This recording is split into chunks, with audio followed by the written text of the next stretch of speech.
So ayun, shout out Zebra Helmet Philippines. Abangan nyo po kami sa October 14 and 15 dyan sa EDSA Centris. Ayun. So andyan po yung booth ng Zebra Helmet Philippines kasama ang iba pang with the partnership of other brands. Okay. Oy.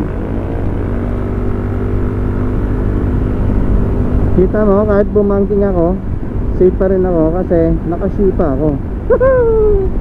Baka sipa yan, makapit na, mas makapit pa sa mga kabit nyo. Diba?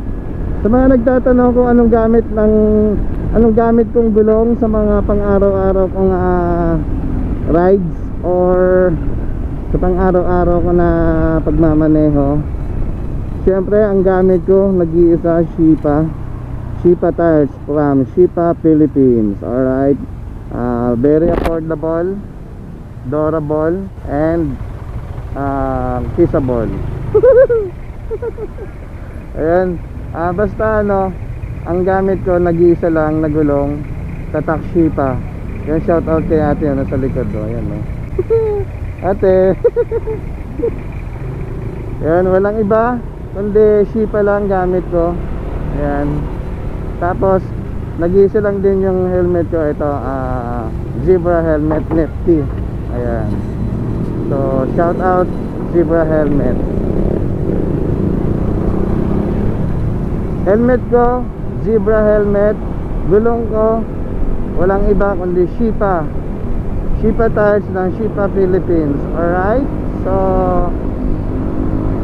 sa mga gusto mag-inquire kung magkano ba yung Shipa, at sa mga gustong magpatunay na talagang makapit yung gulong ng Shipa, marami na pong nakasubok niyan.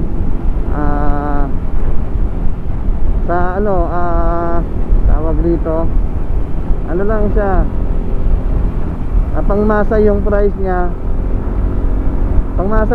niya, pero yung quality talagang nandun. Hindi ka mapapahiya kapag Shipa yung gamit mo. Yan. Pero di kulong.